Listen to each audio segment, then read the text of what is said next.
Hejin loved to watch the two moons of Mars rise over the red hills. Every evening, she would climb to the top level of the new Seoul colony's observation deck, press her small hands against the thick glass, and count the stars until her father came to take her home. Today was special. The verdant ships had arrived, their green crystal hulls shining like emeralds in the dying sunlight. Hejin had never seen aliens before, except in her school videos. At 8 years old, she was part of the first generation of children born on Mars, and everything still felt new and exciting to her. Hejin, don't get too close to the window, Do-won called out to his daughter. He was checking the air filtration systems one last time before the alien delegation arrived. As the colony's chief engineer, it was his job to make sure everything worked perfectly. But Dad, look, their ships are dancing. Hejin jumped up and down, her dark ponytail bouncing with excitement. The verdant vessels were indeed moving in a beautiful pattern, a greeting ceremony that the aliens performed when visiting new worlds. In the research lab below, Sun Mai, Hejin's mother, was carefully organizing her notes. As the colony's lead xenobiologist, she would be one of the first humans to study the verdant's biology. Do-won, she called through the intercom. Make sure Hejin wears her red hanbok. The verdants respond well to formal clothing and bright colors. The family had been preparing for this day for months.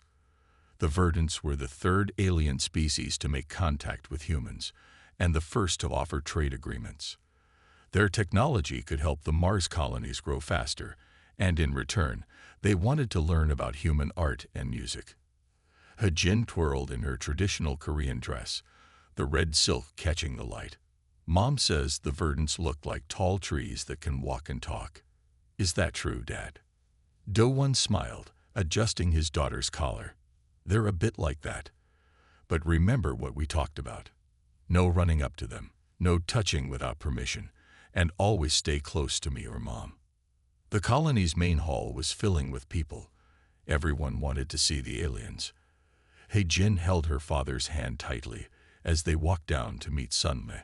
The air smelled clean and fresh, thanks to the gardens that covered the colony's walls. Plants of all kinds grew there. Tomatoes, lettuce, and Hejin's favorites, the strawberries.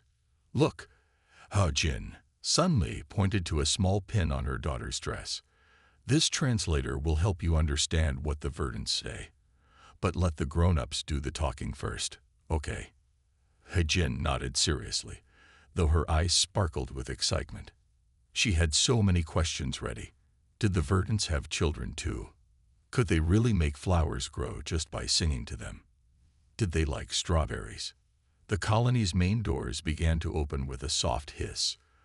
Hejin squeezed her parents' hands as the first verdant stepped through. They were beautiful. Just like her mother said, they looked like walking trees, their skin a soft green with patterns that looked like bark. They moved gracefully, their long limbs swaying slightly as they walked. The colony leader stepped forward to greet them. Hejin watched in wonder as the aliens bowed in the traditional Korean style. They had studied human customs well. The translator pin on her dress hummed softly as it began to work, turning the musical sounds of the verdant language into words she could understand. What nobody knew then was that this beautiful moment would be the beginning of something terrible. Nobody could have guessed that the peaceful meeting would change the history of both species forever. And nobody, especially not Hejin's parents, could have imagined that their daughter's innocent fascination with the stars would lead to events that would make the entire universe rethink their view of humanity. For now, though, Hejin simply smiled, watching the two sons of Mars paint the sky in shades of red and gold, not knowing that this would be her last sunset. The meeting with the verdants went well for the first hour. The aliens shared stories about their home world, and the humans showed them the colony's gardens. Hejin watched from between her parents, trying hard to follow all the rules they had taught her about meeting aliens. The verdant leader, who called himself Root of Morning, seemed especially interested in the strawberry plants. Hejin knew everything about those plants. She had helped her mother take care of them since she was little. When Root of Morning bent down to look at the red berries more closely, Ho-Jin couldn't stay quiet anymore. "They taste sweet," she said excitedly, forgetting the rule about letting grown-ups talk first. "Would you like to try one?" The verdant guards moved quickly when Ho-Jin spoke. They were always near their leader, but now they stepped closer, their tree-like bodies casting long shadows. Do-Won felt something was wrong. The guards' patterns were changing color, shifting from green to a dark purple. Sunmai also noticed the change. As a xenobiologist, she had studied verdant color patterns. Purple meant danger. She reached for Ho-Jin, but she was too far away. Ho-Jin didn't notice the tension. She was already walking toward Root of Morning, holding out a perfectly ripe strawberry in her small hand. Her red handbox swished softly as she moved. "Mom says sharing food is how humans make friends," she said with a bright smile. Everything happened very fast after that. One of the guards, programmed to protect their leader from any unexpected approach, saw a small creature moving quickly toward Root of Morning. The guard's training took over. In verdant culture, small meant dangerous. The deadliest creatures on their world were all tiny. The guard raised his hand. A flash of green light filled the garden. Do-Won was already running. He had seen the guard's movement and knew what was coming. He reached for his daughter, his fingers almost touching the red silk of her dress. Almost. The green light hit Ho-Jin in the chest. She looked surprised more than anything else. The strawberry fell from her hand, rolling across the clean white floor of the garden. Her small body crumpled like a paper flower in the rain. Do-Won caught her before she hit the ground. Sun-Ni's scream echoed through the colony's halls. The other humans stood frozen, unable to believe what they had just seen. Root of Morning understood immediately what had happened. "Stop," he commanded his guards in their musical language. It was only a child. A human child. But it was too late. The colony's medical team arrived in seconds.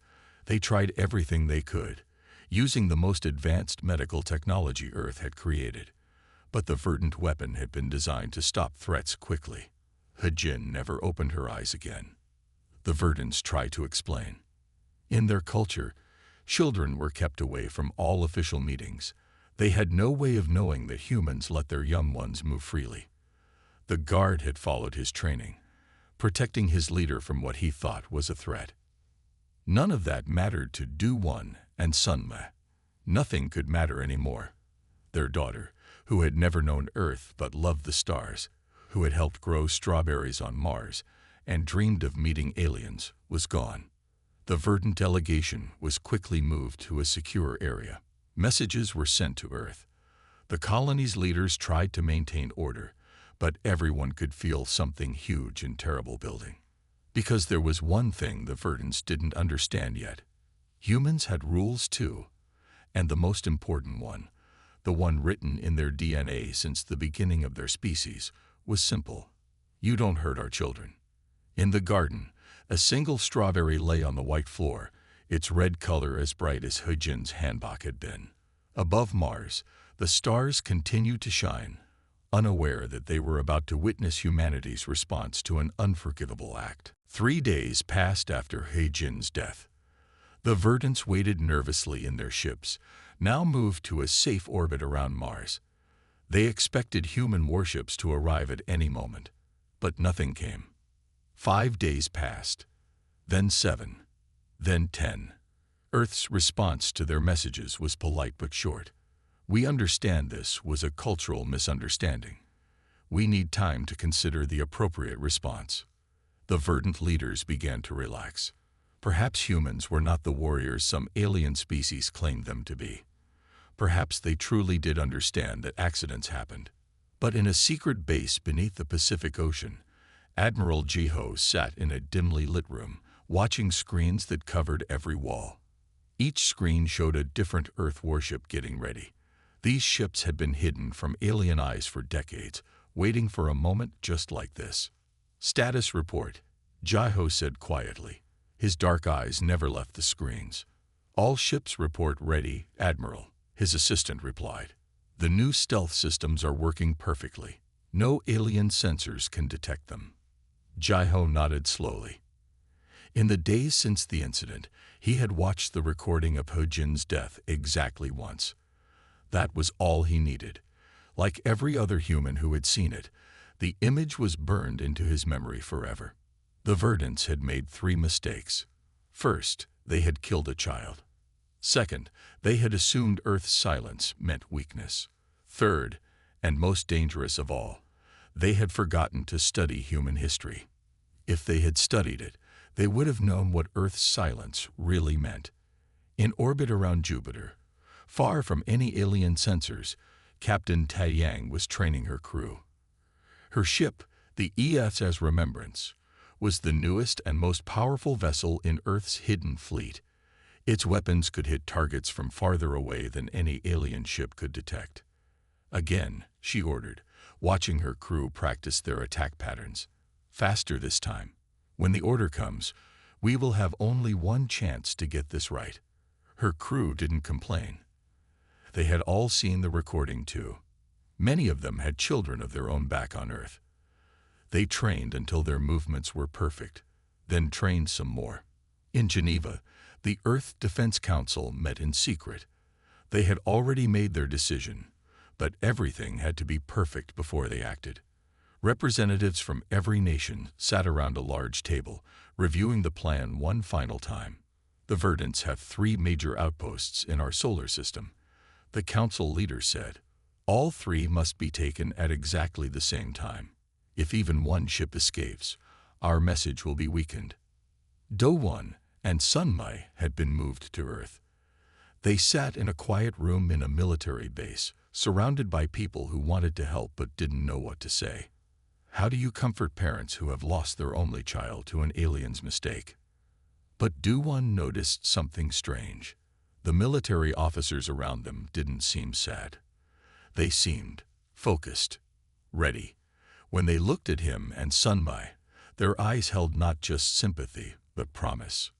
In space, the Verdant ships continued their peaceful orbit around Mars.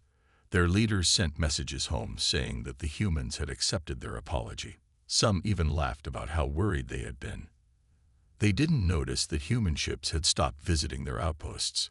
They didn't notice that human traders had quietly moved away from Verdant space. They didn't notice that human colonies had gone strangely quiet. They didn't notice anything at all. And that was exactly what Admiral Jaiho had planned. Admiral Jaiho looked at his watch. It was exactly midnight on Earth when he gave the order. Begin Operation Remember, he said quietly into his comm system. His voice was calm, but his hands were tight on the edge of his desk. Across the solar system, Earth's hidden fleet appeared as if by magic. The special shields that had kept them invisible switched off all at once. In that single moment, more than 200 warships revealed themselves around every Verdant position. On the HFY Remembrance, Captain Taiyang spoke to her crew. Remember why we are here, she said. Remember Hojin. Her ship led the attack on the largest Verdant outpost near Jupiter. The Verdant ships there never even had time to turn on their weapons. The Earth ships moved like dancers in a perfect performance. Every move had been practiced 1,000 times. Each ship knew exactly where to be and what to do. They did not use their biggest weapons. They did not need to. This was not about destruction. This was about sending a message. In exactly 6 minutes, every Verdant ship in the solar system was disabled. Their engines were shut down. Their weapons were turned off. But no ships were destroyed. No Verdant lives were lost. The Verdant commanders could only watch as Earth ships surrounded them. Many of them had thought humans were primitive because they had not seen Earth's true fleet before. Now they understood their mistake. Captain Taiyang's ship moved close to the main Verdant station. Her voice was clear and strong as she sent them a message. You took one human child from us. We could take everything from you. Remember this moment.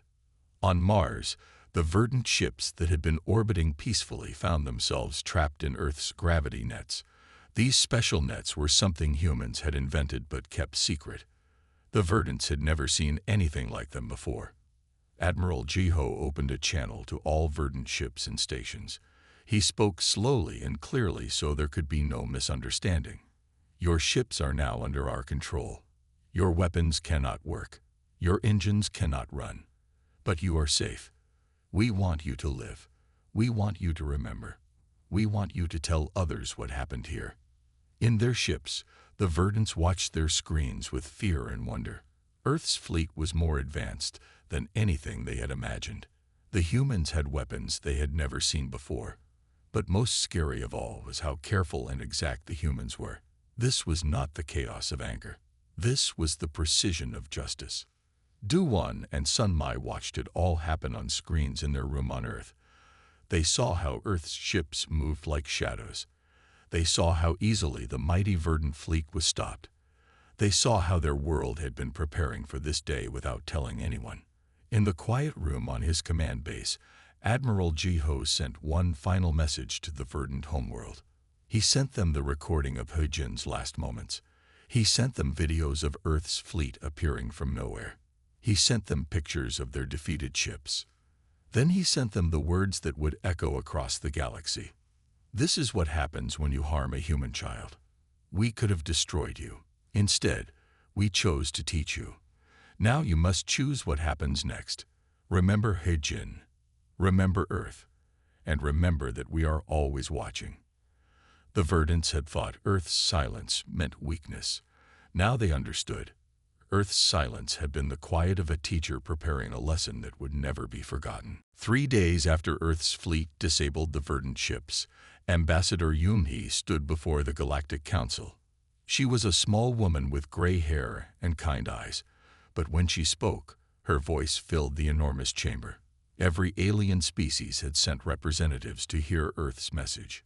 The room was silent as Yoon-hee walked to the center platform. Above her, hundreds of different alien species watched and waited. Some looked like clouds of light. Others were made of crystal or metal. But all of them felt the weight of this moment. I speak for Earth, Yoon-hee began. We have called you here to witness the creation of a new law. We call it the Child's Protocol. She touched a small screen, and images appeared in the air around her. The first image showed He-Jin smiling in her red hanbok. The second showed Earth's hidden fleet appearing around the verdant ships. The third showed the disabled verdant vessels floating helplessly in space. What you see is not revenge, Yoon-hee continued. What you see is a promise. From this day forward, any species that harms a human child will face Earth's response. We will not destroy you. We will not kill you. We will do something much worse. We will teach you why you were wrong. The alien representatives shifted uncomfortably in their seats. They had all seen the recordings of how easily Earth's fleet had defeated the verdants. Many of them had thought humans were weak because they spent so much time talking about peace. Some of you think we are primitive because we feel emotions strongly, Yoon-hee said. Some of you think we are weak because we care for our young. Today you learn why you are wrong. Today you learn that our love for our children is not our weakness, it is our strength. She pressed another button. New images appeared, showing Earth's hidden technology. Ships that could become invisible. Weapons that could disable but not destroy. Shields that no known weapon could break. We could have shared this technology, Yoon-hee said. We could have traded it. Instead, we kept it secret. We kept it ready. Because we knew that one day someone would make this mistake, and we had to be ready to teach them. In the audience, the verdant representatives lowered their heads. They understood now. Humans had not been primitive at all. They had been patient. The Child's Protocol is simple, Yoon-hee continued. Every species in the galaxy must add these rules to their laws. Every ship captain, every diplomat, every soldier must learn them. The rules are: no harm to human children, no excuses, no exceptions. She looked up at the gathered aliens, her eyes sharp and clear. If you follow these rules, Earth will be your friend. We will share our art, our music, our stories. We will help you grow. But if you break these rules, if you harm even one human child, The images changed again, showing Earth's fleet emerging from nowhere, surrounding the verdant ships. The room was so quiet you could hear the aliens breathing, or whatever they did instead of breathing. "We are not angry anymore," Yoon-hee finished. "We are not seeking revenge. We are teaching, and we will keep teaching until every species in the galaxy understands. The children of Earth are protected, not by weapons, not by ships, but by the unbreakable promise that we will never, ever let such a thing happen again." As she finished speaking, every screen in the galaxy received the same message. The child's protocol was now law, and Earth was watching. 1 month after Earth announced the child's protocol, the changes across the galaxy were clear to see. Ships from every alien species now took long routes around Earth's solar system, staying far away even though humans had invited them to trade as usual. Nobody wanted to risk making even the smallest mistake. Min-soo, a human-alien diplomat who worked with 12 different species, noticed how aliens acted differently around humans now. Before the child's protocol, many aliens had treated humans like young children who needed guidance. Now they treated humans like sleeping giants who had finally opened their eyes. In the great trading hub of Alpha Centauri, alien merchants rushed to learn human customs. They studied pictures of human children so they could recognize them easily. They learned human greetings and the proper way to speak to human parents. Fear had made them very careful students. "They do not understand us yet," Min-soo told the Earth Defense Council during a meeting. "They think we showed mercy to the verdants because we are planning something worse. They cannot believe we simply wanted to teach them." The council members nodded. They had seen the reports. Across the galaxy, alien species were watching old recordings of human history. They saw how humans fought wars but then helped rebuild their enemies' cities.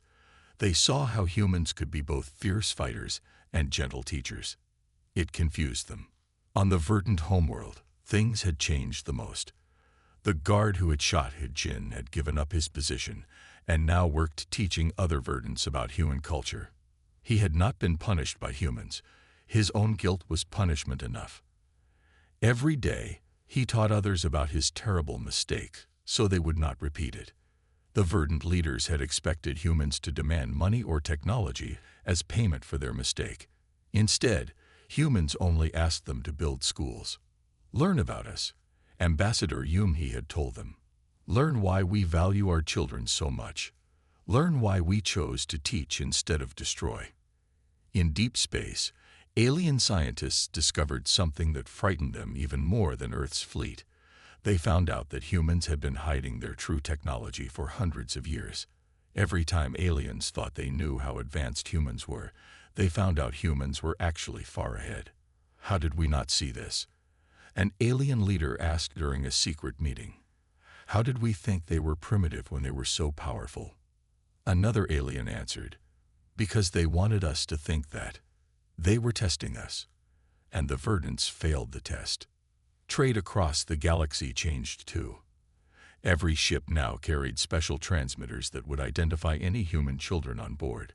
New safety systems were created to prevent weapons from firing near human family ships. Some alien species even started copying human ways of protecting their own young. Min-soo watched all of this from his office on the main trading station. As both human and alien, he understood both sides better than most. He saw how fear was slowly turning into respect. He saw how aliens were beginning to understand that humans' love for their children was not a weakness. But he also saw something else, something that would soon change everything again. Because aliens were starting to ask a new question. What else were the humans hiding? What other secrets did Earth keep behind its peaceful smile? The universe had learned to fear Earth, but it had not yet learned the most important lesson of all. Fear was not what humans wanted. They wanted something far more powerful: understanding. In a quiet study room on the Galactic Research Station, alien researcher Ha-won carefully watched videos of human children playing. As one of the few aliens given permission to study human culture up close, she had a special job: to help other species understand why humans protected their children so fiercely. HFY looked different from most aliens. She had chosen to make her body look partly human so she could move among them more easily. Her silver skin and glowing eyes were the only signs that she came from a faraway star system. Today, she was watching Earth's history, trying to understand how humans had developed their strong protective instinct. On her screen, she saw ancient human cave paintings showing adults protecting children from dangerous animals. She saw old photographs of parents saving children from fires and floods. She saw videos of strangers rushing to help lost children find their way home. "The pattern is always the same," HFY said into her recorder. "When a human child is in danger, adult humans stop thinking about themselves. They act without planning. They risk everything to protect the child, even if it is not their own child." Other alien researchers worked with her, each studying different parts of human culture. They had thought humans were simple at first. Now they knew better. Humans could be gentle and fierce at the same time. They could forgive huge mistakes but never forget small ones. They could show mercy to their enemies but become unstoppable when protecting their young. "I think I understand now," said one of HFY's colleagues, looking up from his own studies.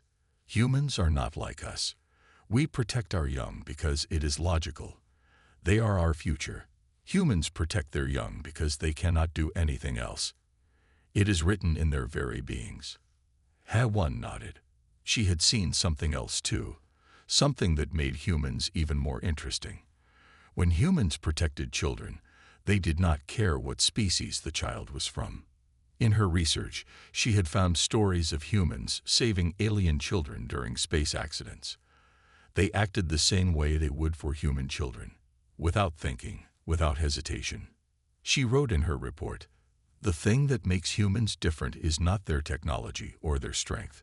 It is their ability to care deeply about others. They can hate and love more strongly than any species we have ever seen, and nothing makes them love more deeply than their children." The other researchers read her words carefully. They had all seen the recordings of what happened to the Verdants. They had all studied the child's protocol. But HFY's research showed them something new. Humans had not created the protocol because they were angry.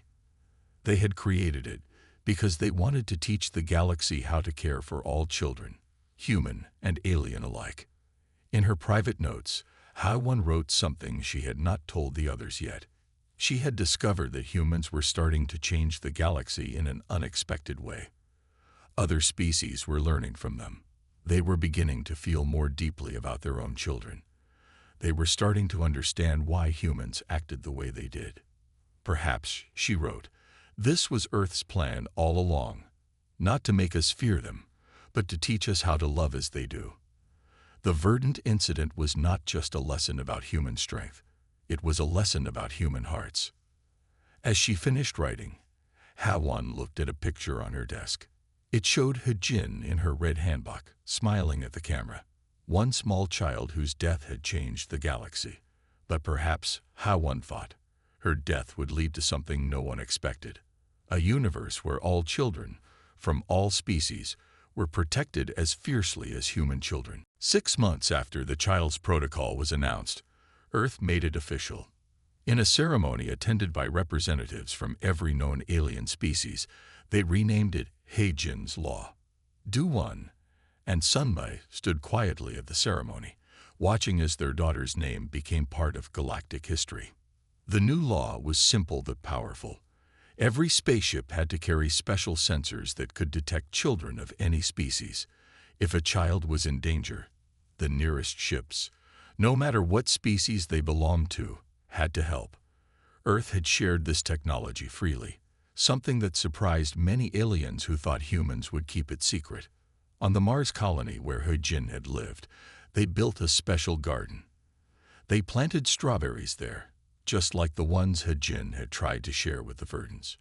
But now, alien children came to visit this garden too. They learned about Hejin's story and why humans cared so much about protecting the young. Admiral Jeho had been put in charge of the new child protection fleet. This was not a fleet for fighting. Instead, these ships helped rescue children in danger anywhere in space. The ships were painted white with red stripes, like He-Jin's handbok, so everyone would know their purpose. We are not just protecting human children anymore, Jai-Ho explained to his crews. He-Jin's law protects all children, from all species. When we save an alien child, we honor He-Jin's memory. When we help others understand why children are precious, we make sure her death was not meaningless. The Verdants had changed the most. They had created their own child protection groups, copying Earth's example. The guard who had shot He-Jin now led one of these groups, teaching others about his mistake and why it must never happen again. Do-Won and Sun-Mei spent their time helping to write the rules for He-Jin's law. They made sure the rules were clear and simple, so no one could misunderstand them like the Verdants had. They worked with alien parents to find ways that different species could protect their children together. He-Jin would have loved this. Sun-Mei told her husband one day as they watched alien children playing in the memorial garden. She always wanted to make friends with aliens. Now she's helping all children become friends. Earth's ships still patrolled space, still kept many of their advanced weapons secret. But now they had a new mission. Instead of just watching for threats, they watched for chances to teach other species about protecting the young. When they found a species that was good at caring for children, they celebrated this and helped them share their knowledge with others. The aliens began to understand something important about humans. Yes, humans were powerful. Yes, they had hidden technology that could defeat any enemy. But their real strength was not in their weapons or their ships. Their real strength was in their hearts, in their deep need to protect and teach. Some aliens had thought the child's protocol was just about fear. Now they understood that He-Jin's law was about love. It was about making sure that no child, human or alien, would ever be harmed because of a misunderstanding again. In the Mars colony garden, next to the strawberry plants, they put up a simple sign. It showed He-Jin's picture and had words in every alien language. The words said, she wanted to share food to make friends. Now her story helps protect children across the stars. 50 years had passed since He-Jin's death changed the galaxy. On Mars, in the garden where she once grew strawberries, an old man stood looking at the stars. Do-Won's hair had turned white, but his eyes were still sharp as he watched children from 12 different species playing together among the plants. The Mars colony had grown into a huge city.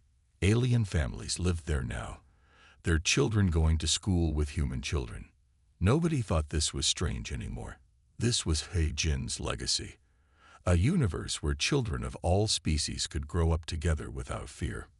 Grandfather Do-Won called out a young Verdant child, running up to them. Like all Verdants now, she wore a red band around her arm to show she followed He-Jin's law. Will you tell us the story again? Do-Won smiled. He had told this story thousands of times, but he never tired of it. Children needed to know why the galaxy had changed. They needed to understand the price of that change, and the good that had come from it. In orbit above Mars, the Child Protection Fleet's flagship prepared for another rescue mission. Its captain was a young woman named He-Jin too. Many human parents had named their daughters after the little girl whose death had made the universe safer for all children. All ships ready, Captain He-Jin said.